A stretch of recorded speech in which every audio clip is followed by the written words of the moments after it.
What's up guys, Enkiri here. Recently I've received several requests for a push press tutorial video. And as I've said numerous times at this point, ask and ye shall receive. So today I guess I have to deliver on my promise or people are going to stop believing me when I say it. Now, if you're interested in including push presses in your routine, but you're not quite sold just yet, you should also check out my video titled, The Most Important Lift You Aren't Doing, which I'll link below in the description. That video details the myriad of benefits of becoming strong, coordinated, and powerful at the push press by consistently incorporating it in your program. So make sure you give that a watch as well. But in this particular video, I'm going to assume that you've already been convinced that you should be doing push presses. You're just not quite sure how to actually do them yet. So today I'm going to teach you all how to perform the lift in a safe and efficient manner so that you can reap all of the benefits this awesome exercise has to offer. So let's get to it. I like to think of the push press as a cousin to the jerk portion of the clean and jerk from Olympic weightlifting. And due to their similarities, Olympic lifters do often use this exercise as assistance work for their jerk and as a means of improving overhead strength. In my opinion, however, where this lift really shines is in its ability to enhance athleticism and just in general turn you into a powerhouse. The push press utilizes many of the same concepts and muscle groups as the jerk. However, the distinct nature of what we're trying to accomplish here versus during a jerk means that there will be some technical discrepancies between the two lifts. The basic gist, though, is that we use the legs to help propel the barbell off the shoulders, and as the momentum imparted on the barbell from the leg drive begins to dwindle, the arms and shoulders are called upon to finish pressing the weight into a fully locked out position overhead. Let's kick things off by going over how to properly set yourself up under the bar, and then we'll move into the actual execution of the lift. One of the biggest mistakes I see is with grip width. People with experience overhead pressing, but not with experience push pressing, tend to start off by treating the push press the same way as they would a strict press, and grip the bar just outside of shoulder width. This is great for strict pressing because it gives your deltoids the best possible leverage to drive the bar off your shoulders. The difference, however, is that the deltoids don't drive the bar off of your shoulders during the performance of a properly executed push press, but rather the legs do. And your grip needs to reflect that by becoming a little bit wider. A slightly wider grip is going to shorten the range of motion from shoulder to overhead, increasing the efficiency of your lift, and it's going to reduce the shoulder mobility requirements and allow you to settle the bar into a much more stable position when it's locked out overhead, which is very important here because when you become proficient at push pressing, the weights you'll be using are going to far exceed those you can handle during a strict press. Thus, you can't just muscle the bar around when it's overhead anymore. It needs to be locked into a secure position behind your ears and directly over your hips. To give you an idea of what I'm talking about, I personally like to grip the bar about 1 finger width away from the smooth center portion of a standard barbell when I'm doing strict presses. When I'm push pressing, however, I widen my grip to about a full hand width away from the smooth center portion.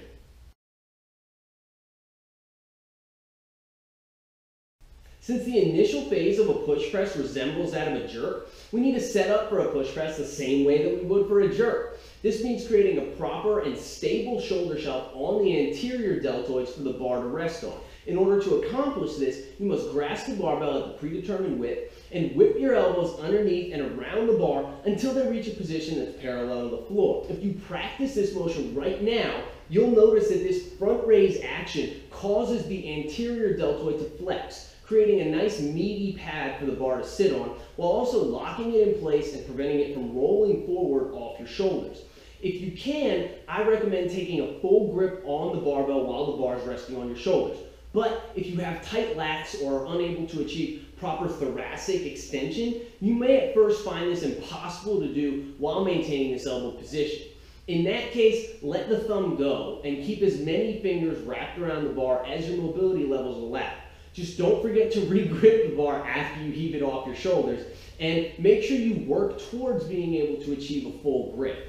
Also, I've mentioned this many times, but it bears repeating. Whenever the barbell is resting in the front rack position on your anterior deltoids, you should be sure to keep your head tilted back slightly to prevent the bar from pinching the carotid artery, which will decrease blood flow to the brain and inevitably lead to you blacking out with the bar on your shoulders, which isn't something you want to have happen.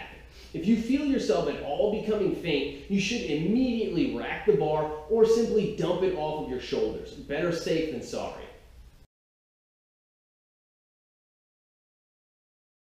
After you grip the bar and whip your elbows up into position, you're ready to unrack it. Now, take a deep breath into your belly, drive your elbows up into the sky, and unrack the bar the same way as you would for a front squat. Take one small step back with your dominant leg, one slightly larger step with the other leg, and then another small step back with the dominant leg so that your feet are in the same plane again. When setting your feet up in your lifting stance, you want them to be in about the same position that you would naturally take when performing a vertical jump, as this will likely be the position where you're able to generate the most power through your quads. For most people, this is going to be about hip width. You may also want to utilize a small degree of foot turnout, as this will make it easier for you to keep a more vertical torso during the next step, which is the all-important dip and drive.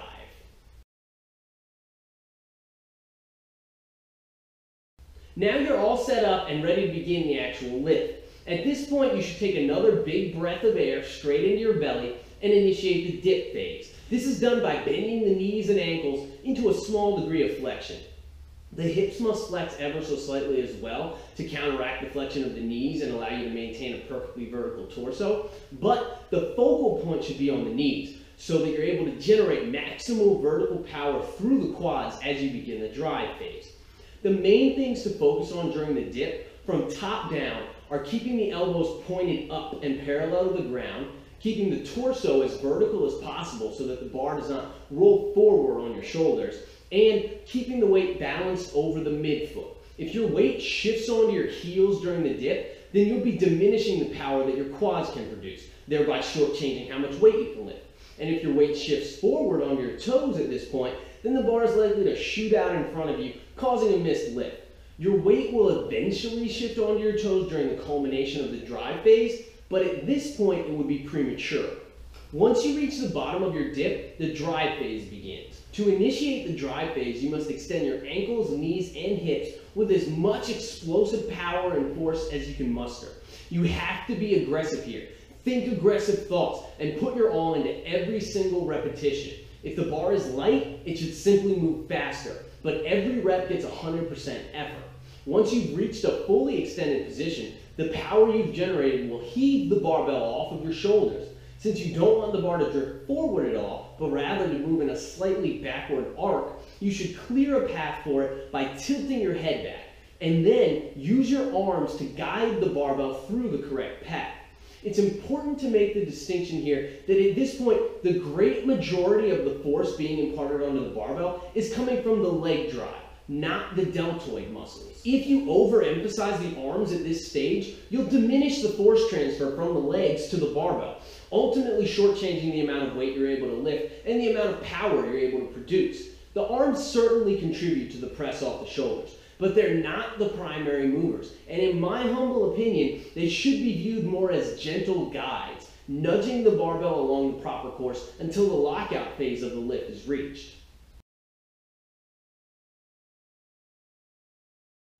At some point, about 2/3 of the way up, the momentum imparted onto the barbell by the leg drive will begin to dwindle.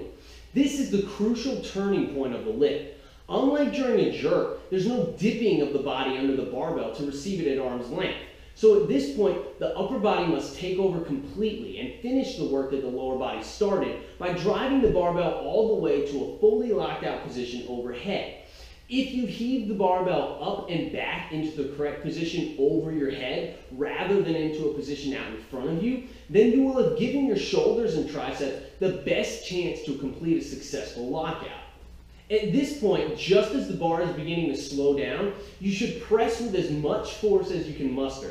Just make sure you don't wait too long to press against the bar, otherwise it'll lose too much momentum, and regaining that momentum purely with upper body power will be next to impossible. As with all Olympic lifts and their variations, there's an element of proper timing that can only be mastered through practice. Call on the arms too early and you prematurely dampen barbell momentum. Call on the arms too late and the barbell comes to a grinding halt before they even have a chance. But once you find the sweet spot, you'll be locking out huge weights overhead like a champ.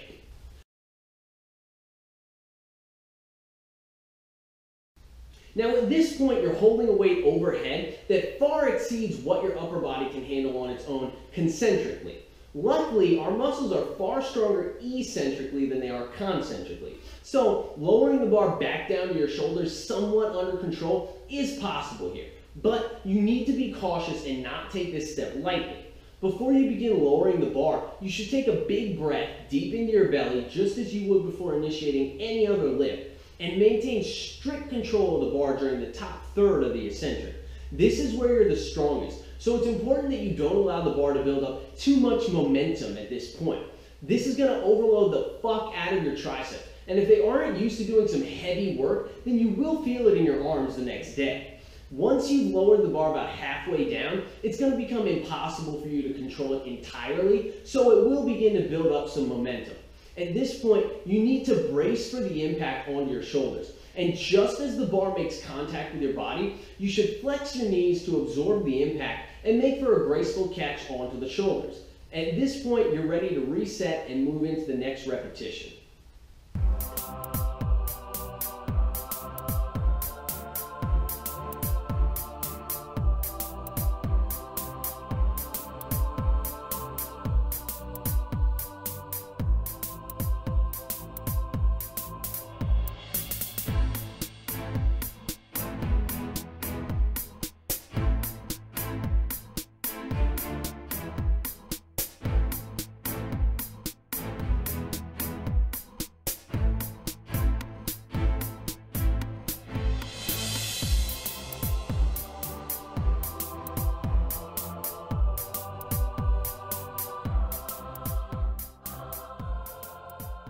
The push press isn't the easiest lift to master, but the benefits it provides make it more than worth taking the time to learn it. It's athletic, it builds power both in the lower body and the upper body. It provides a unique strengthening stimulus for the triceps, and it encourages proper mobility throughout the structures of the upper body, while maintaining and improving the ability to hold heavy shit overhead, which is a lost art of modern strength training.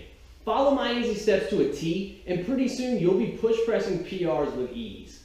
And that's all I got for now, guys. Please be sure to like the video. Don't forget to subscribe to my channel. And if you're interested in online coaching, shoot me an email at enkiri.elite@gmail.com and I can pass some more information your way. Thanks for watching the video. I hope you enjoyed it and found it informative. Keep training hard, and I will catch you guys next time.